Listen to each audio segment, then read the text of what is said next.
Hi hello ನಮಸ್ಕಾರ welcome back to my YouTube channel. ಎಲ್ಲರೂ ಹೇಗಿದ್ದೀರಾ? ಐ ಹೋಪ್ ನೀವೆಲ್ಲರೂ ಚೆನ್ನಾಗಿದ್ದೀರಾ ಅಂತ ಅಂದ್ಕೋತೀನಿ. ಇವತ್ತಿನ ನನ್ನ ವಿಡಿಯೋ ಈಗ ಆಲ್ರೆಡಿ ನೀವು ತಮ್ನೇಲಲ್ಲಿ ನೋಡಿದ್ದೀರಾ ಯಾವುದ್ರ ಬಗ್ಗೆ ನಾನು ಇವತ್ತು ವಿಡಿಯೋನ ಮಾಡ್ತಾಯಿದ್ದೀನಿ ಅಂತ. ಸೊ ನನಗೆಷ್ಟು ಗೊತ್ತಿದೆ, ನಾನೆಷ್ಟು ತಿಳ್ಕೊಂಡಿದ್ದೀನಿ, ಸೊ ಅದನ್ನು ನಿಮಗೂ ಶೇರ್ ಮಾಡೋಣ ಅಂತ ಅನ್ನಿಸ್ತು. ಸೊ ಹಾಗಾಗಿ ಈ ವಿಡಿಯೋನ ನಾನು ಮಾಡ್ತಾಯಿದ್ದೀನಿ. ಬಟ್ ನಾನು ಇದನ್ನು ಬೇರೆ ವಿಡಿಯೋನಲ್ಲಿ ನೋಡಿದ್ದು, ಬಟ್ ಅಷ್ಟಾಗಿ ಅದು ಜನರಿಗೆ ತಲುಪಿಲ್ಲ. ಸೊ ನನಗೆ ತುಂಬ ಏನು ಹೇಳ್ಕೋಬೇಕು, ಈ ವಿಡಿಯೋನ ಮಾಡಬೇಕು ಅನಿಸ್ತು. ಸೊ ಹಾಗಾಗಿ ವಿಡಿಯೋನ ಮಾಡ್ತಾಯಿದ್ದೀನಿ. ಹೋಪ್ ಇಷ್ಟ ಆದರೆ ವಿಡಿಯೋನ ಶೇರ್ ಮಾಡಿ, ಲೈಕ್ ಮಾಡೋದಕ್ಕಿಂತ ಹೆಚ್ಚಾಗಿ ಆದಷ್ಟು ಈ ವಿಡಿಯೋನ ಶೇರ್ ಮಾಡಿದ್ರೆ ಎಲ್ರಿಗೂ ಅನುಕೂಲ ಆಗುತ್ತೆ ಅಂತ ಅಂದ್ಕೊಂಡು ನಾನು ಈ ವಿಡಿಯೋನ ಮಾಡ್ತಾಯಿದ್ದೀನಿ. ಇನ್ನು ಯಾರೆಲ್ಲ ನನ್ನ ಚಾನಲ್ನ ಸಬ್ಸ್ಕ್ರೈಬ್ ಮಾಡ್ಕೊಳ್ದೆ ನೋಡ್ತಾ ಇದ್ದೀರಾ, ಪ್ಲೀಸ್ ಈಗಲೇ ಹೋಗಿ ನನ್ನ ಚಾನಲ್ನ ಸಬ್ಸ್ಕ್ರೈಬ್ ಮಾಡ್ಕೊಳ್ಳಿ. ಇವತ್ತಿನ ನನ್ನ ವಿಡಿಯೋ ಬಂದು ಇವಾಗ ಆಲ್ಮೋಸ್ಟ್ ನೀವು ಅಬ್ಸರ್ವ್ ಮಾಡಿದ್ದೀರಾ ಅಂದರೆ ಪ್ಲೀಸ್ ನನಗೊಂದು ಲೈಕ್ನ ಮಾಡಿ. ಇವಾಗ ನಿಮ್ಮ ಸರೌಂಡಿಂಗ್ಸಲ್ಲಿ ಯಾರಾದರೂ ಪ್ರೆಗ್ನೆಂಟ್ ಲೇಡಿಗಳಿದ್ದರೆ ಅವ್ರಿಗೆ ಯಾವ ಮಗು ಆಗಿದೆ ಈಗ ಆಲ್ಮೋಸ್ಟ್ ನಿಮ್ಗೆ ಗೊತ್ತಾಗುತ್ತೆ. ನಾನು ಅಬ್ಸರ್ವ್ ಮಾಡ್ದಂಗೆ ನನ್ನ ಸುತ್ತಮುತ್ತ ಇರೋರು ನಾನು ಕೇಳಿಸ್ಕೊಂಡಂಗೆ ಎಲ್ಲರೂ ಹೆಣ್ಮಗು ಆಗಿದೆ ಅಂತಲೇ ಹೇಳಿರೋರೇ ಜಾಸ್ತಿ. ಸೊ ಹಾಗಾಗಿ ಸ್ವಲ್ಪ ಇಂಟ್ರೆಸ್ಟಿಂಗ್ ಆಗಿದೆ ಈ ಸ್ಟೋರಿ, ಇದು ಅಂತ ಹೇಳ್ಬಿಟ್ಟು ನಾನು ಕೂಡ ಈ ವಿಡಿಯೋನ ಮಾಡ್ತಾಯಿದ್ದೀನಿ. ಸೊ ನಿಮಗೆ ಕ್ಲಿಯರಾಗಿ ಬೇಕು ಅಂತ ಹೇಳಿದ್ರೆ ನಾನು ಯೂಟ್ಯೂಬರ್ದು ಡಿಸ್ಕ್ರಿಪ್ಷನಲ್ಲಿ ಮೆನ್ಷನ್ ಮಾಡಿರ್ತೀನಿ, ನೀವು ಹೋಗಿ ಚೆಕ್ಔಟ್ ಮಾಡಿದ್ರೆ ನಿಮಗೆ ಡೀಟೇಲಾಗಿ ಸಿಗುತ್ತೆ. ಇವಾಗ ಆಲ್ಮೋಸ್ಟು ಗಂಡು ಹೆಣ್ಣು ಅನ್ನೋ ಪಾಸಿಬಿಲಿಟಿ ತುಂಬಾ ಕಮ್ಮಿ ಆಗಿದೆ. ಯಾಕಂತಂದರೆ ಯಾವುದಾದ್ರೂ ಒಂದು ಮಗು ಇದ್ದರೆ ಸಾಕು, ಹೆಣ್ಣಾಗಲಿ ಗಂಡಾಗಲಿ ಅನ್ನೋದು ಒಂದು ಮೆಂಟಾಲಿಟಿಗೆ ನಮ್ಮ ಇವಾಗಿನ ಜನ್ರೇಷನ್ ಬಂದು ನಿಂತಿದೆ. ಸೊ ಹಂಗಾಗಿ ಕೆಲವ್ರಿಗೆ ಇದ್ದೇ ಇರುತ್ತೆ 2 ಮಕ್ಳು ಇರಬೇಕು ಅಂತ. ಸೊ ಇವಾಗ ನಾನು ಹೇಳಕ್ಕೆ ಹೊರಟಿರೋದು, ಇವಾಗ ನಮ್ಮ ದೇಶದಲ್ಲಿ ಬಂದು ಗಂಡು ಜನನ ತುಂಬಾ ಕಮ್ಮಿ ಆಗಿದೆ. ಬಟ್ ನಾನು ಅಬ್ಸರ್ವ್ ಮಾಡ್ದಂಗೂ ಕೂಡ ತುಂಬ ಕಮ್ಮಿ ಆಗಿದೆ.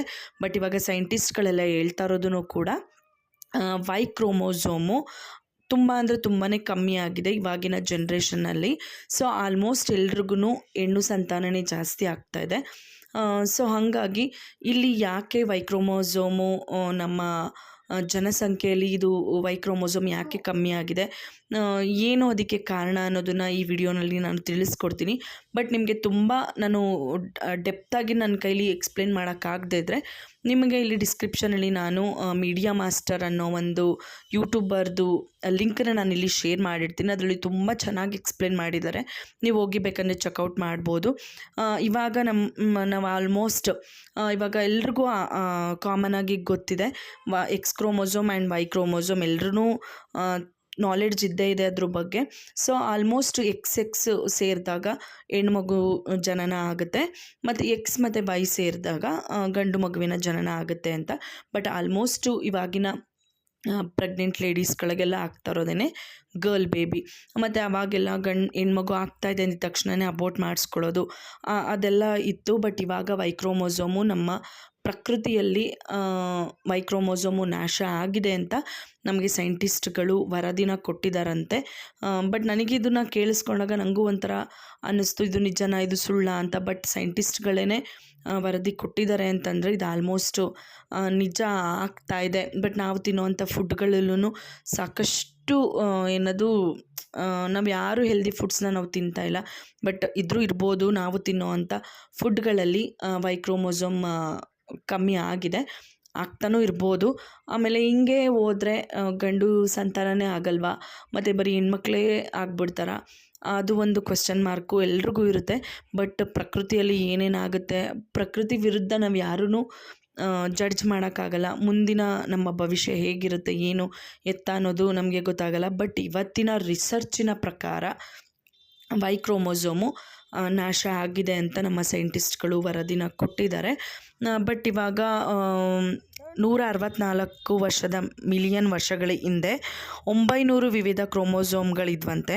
ಅದರಲ್ಲಿ ಇವಾಗ ಉಳ್ಕೊಂಡಿರೋದು 55 ವೈಕ್ರೋಮೋಸೋಮ್ನ ಪ್ರಕೃತಿ ನಾಶ ಮಾಡಿದೆ ಅಂತ ಸೈಂಟಿಸ್ಟ್ಗಳು ವರದಿನ ಕೊಟ್ಟಿದ್ದಾರೆ. ಈ 55 ಕ್ರೋಮೋಸೋಮ್ ಕೂಡ 11 ಮಿಲಿಯನ್ ವರ್ಷಗಳಲ್ಲಿ ಕಣ್ಮರೆ ಆಗುತ್ತಂತೆ. ಬಟ್ ನಾವು ಅನ್ಕೋಬೋದು 11 ಮಿಲಿಯನ್ ವರ್ಷಗಳ ಹಿಂದೆ ಅಯ್ಯೋ ಅಷ್ಟೊತ್ತಿಗೆ ನೋಡ್ಕೊಳ್ಳೋಣ ಅಂತ. ಬಟ್ ಇವಾಗ ಒಂದು ವರ್ಷ ನಮಗೆ ಒಂದು ದಿನದ ಥರ ಕಳೆದೋಗ್ತಾ ಇದೆ. ಬಟ್ ನಾವು ಯಾವುದನ್ನು ನೆಗ್ಲೆಕ್ಟ್ ಮಾಡೋಕ್ಕಾಗಲ್ಲ. ಅಂದಾಗೆ 1.1 ಕೋಟಿ ವರ್ಷಗಳಲ್ಲಿ ವೈಕ್ರೋಮೋಸೋಮು ಇರೋದೇ ಇಲ್ಲ ಅಂತ ಇವಾಗ ವರದಿನ ಕೊಟ್ಟಿದ್ದಾರೆ. ಹಂಗಂತ ಜಗತ್ತಲ್ಲಿ ಗಂಡಸರೇ ಇರಲ್ವಾ ಅಂತ ಹೇಳೋಕ್ಕಾಗಲ್ಲ. ಬಟ್ ಇಲ್ಲಿ ಇವಾಗ ರೋಡ್ ಹಂಟ್ಸ್ಗಳ ಅದರಲ್ಲೂ ಕೂಡ ವೈಕ್ರೋಮೋಸೋಮ್ಗಳು ನಾಶ ಆಗಿತ್ತಂತೆ. ರೋಡ್ ಹಂಟ್ಸ್ಗಳಂತಂದರೆ ಇವಾಗ ಇಲಿ ರೂಪದಲ್ಲಿ ಇರುತ್ತಂತೆ ಅದು. ಬಟ್ ಇಲಿ ಹೆಗ್ಗಣ, ಅಳಿಲುಗಳು ಈ ಥರ.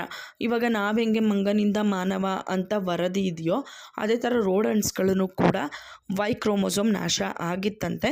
ಬಟ್ ಅದನ್ನು ವಿಜ್ಞಾನಿಗಳು ಏನಕ್ಕೆ ಹಿಂಗೆ ನಾಶ ಆಗಿದೆ, ಇದಕ್ಕೆ ಸೊಲ್ಯೂಷನೇ ಇಲ್ವಾ ಅಂತ ಅದರಲ್ಲಿ ಒಂದು ಸ್ಪರ್ಮ್ನ ತೊಗೊಂಡು ಅವರು ಲ್ಯಾಬಲ್ಲೆಲ್ಲ ಇದು ಮಾಡಿದಾಗ ಅವರಿಗೆ ವೈಕ್ರೋಮೋಸೋಮ್ ಇಲ್ಲ, ಹೆಂಗೆ ಇಲ್ಲಿ ಅದರಲ್ಲಿ ವೈಕ್ರೋಮೋಸೋಮ್ ಇಲ್ಲದೇ ಇದ್ರೂ ಅಲ್ಲಿ ಗಂಡು ಜಾತಿಯ ಇದು ಉತ್ಪತ್ತಿ ಆಗ್ತಾಯಿತ್ತಂತೆ ಆ ಅಂಡಾಣುವಿನಲ್ಲಿ. ಇದು ಹೇಗೆ ವೈಕ್ರೋಮೋಸೋಮೇ ಇಲ್ಲ, ಅದು ಹೇಗೆ ಇಲ್ಲಿ ಗಂಡು ಸಂತಾನ ಆಗ್ತಾಯಿದೆ ಅಂತ ಅವರು ರಿಸರ್ಚ್ ಮಾಡಿದಾಗ ಅಲ್ಲಿ ಅವರಿಗೆ ಸಿಕ್ಕಿದ್ದು XXX ಅವುಗಳಲ್ಲಿ ಕಂಡು ಬಂತಂತೆ. ಆ XXXನ ಅವರು ವರದಿಗೆ ಲ್ಯಾಬ್ಗೆಲ್ಲ ಸಬ್ಮಿಟ್ ಮಾಡಿದಾಗ ಅವರ ಒಂದು ಫಾರ್ಮುಲಾ ಪ್ರಕಾರ S0X9 ಅಂತ ಗುರುತಿಸಿದ್ರಂತೆ. ಆ S0X9ಅಲ್ಲಿ ವೈಕ್ರೋಮೋಸೋಮ್ಗೆ ಪರ್ಯಾಯ ಹಂತದಲ್ಲಿ ಅಲ್ಲಿ ಒಂದು ಗಂಡು ಸಂತಾನ ಉತ್ಪತ್ತಿ ಆಗಿದೆ. ಏನು ಅಂತ ಹೇಳಿದ್ರೆ S0X9ಅಲ್ಲಿ ಒಂದು ಗಂಡು ಸಂತತಿ ಉತ್ಪತ್ತಿ ಆಗಿದೆ. ವೈಕ್ರೋಮೋಸೋಮ್ ಸತ್ತೋಗಿ XXXಲ್ಲಿ S0X9ಅಲ್ಲಿ ಒಂದು ಗಂಡು ಸಂತಾನ ಉತ್ಪತ್ತಿ ಆಗಿದೆ ಅಂತ ಹೇಳ್ಬಿಟ್ಟು ಹೊಕ್ಕಾಡೋ ಯೂನಿವರ್ಸಿಟಿಯ ಆಸೆಟೋ ಕೊರೈವಾ ನೇತೃತ್ವದ ತಂಡದಲ್ಲಿ ರೋಡಂಟ್ಸ್ಗಳಲ್ಲಿ ಈ ಥರ ಕಂಡು ಬಂದಿದೆ ಅಂತ ಹೇಳ್ಬಿಟ್ಟು ಅವರು ಒಂದು ಈಕ್ವಲ್ ಆಗಿ ಪ್ರಚಾರನ ಮಾಡಿದ್ದಾರೆ. ಬಟ್ ಪ್ರಕೃತಿಯಲ್ಲಿ ಹೇಗಾಗುತ್ತೆ ಏನು ಎತ್ತ ಅಂತ ನಮಗೂ ಗೊತ್ತಾಗಲ್ಲ. ಬಟ್ ರೋಡಂಟ್ಸಲ್ಲೇ ಒಂದು ಸೊಲ್ಯೂಷನ್ ಸಿಕ್ಕಿದೆ, ನಮಗೂ ಒಂದು ಸೊಲ್ಯೂಷನ್ ಸಿಗುತ್ತೆ ಅನ್ನೋದು ಒಂದು ಕಾನ್ಫಿಡೆಂಟಲ್ಲಿ ವಿಜ್ಞಾನಿಗಳು ಹೇಳಿದ್ದಾರೆ. ಬಟ್ ಆದರೂ ಕೂಡ ನೋಡ್ತಾ ಇರೋ ಪ್ರಕಾರ ಗಂಡು ಸಂತಾನ ಸ್ವಲ್ಪ ಕಮ್ಮಿ ಆಗಿದೆ. ಬಟ್ ನಾವು ಪ್ರಕೃತಿ ವಿರುದ್ಧ ಹೋಗೋಕ್ಕಾಗಲ್ಲ. ಬಟ್ ನಾವೇನಪ್ಪ ಅಂತ ಹೇಳಿದ್ರೆ ನಮ್ಮ ಫುಡ್ಡಲ್ಲಿ ನಾವು ಏನು ಗಂಡು ಮಗು ಬೇಕೇ ಬೇಕು ಅಂತ ಹೇಳೋರು ನಮ್ಮ ಫುಡ್ಡಲ್ಲಿ ನಾವು ಕಂಟ್ರೋಲ್ ಮಾಡಿಕೊಂಡು ನಮ್ಮ ಫುಡ್ಗಳಲ್ಲಿ ನಾವು ಹೇಗೆ ತಿನ್ನಬೇಕು, ಹೇಗೆ ನಾವು ನಮ್ಮನ್ನು ನಾವು ಹೇಗೆ ಇಟ್ಕೋಬೇಕು ಅನ್ನೋದನ್ನು ನಾವು ನೀಟಾಗಿ ನೋಡಿಕೊಂಡ್ರೆ ನಮಗೂ ಗಂಡು ಸಂತಾನ ಆಗ್ಬೋದು. ಬಟ್ ಹೆಣ್ಣು ಗಂಡು ಅಂತ ಯಾರೂ ಈಕ್ವಾಲಿಟಿ ಇವಾಗ ಮಾಡಲ್ಲ. ಆ್ಯಕ್ಚುಲಿ ಹೆಣ್ಣು ಬೇಕೇ ಬೇಕು ಅಂತ ಹರಕೆಗಳನ್ನ ಕಟ್ಕೊಳ್ಳೋರು ಈಗಿನ ಕಾಲದಲ್ಲಿ ಸೃಷ್ಟಿ ಆಗಿದ್ದಾರೆ. ಗಂಡೇ ಬೇಕು ಅಂತ ಯಾರೂ ಆಸೆ ಪಡಲ್ಲ. ಬಟ್ ಏನು ಅಂತ ಹೇಳಿದ್ರೆ ಪ್ರಕೃತಿಗೆ ವಿರುದ್ಧವಾಗಿ ನಾವು ಹೋಗೋಕ್ಕಾಗಲ್ಲ. ಸೊ ಇದೊಂದು ರೂಮರ್ಸ್ ಬಂದಿದೆ, ರೂಮರ್ಸೋ ನಿಜನೋ ನನಗಂತೂ ಗೊತ್ತಿಲ್ಲ.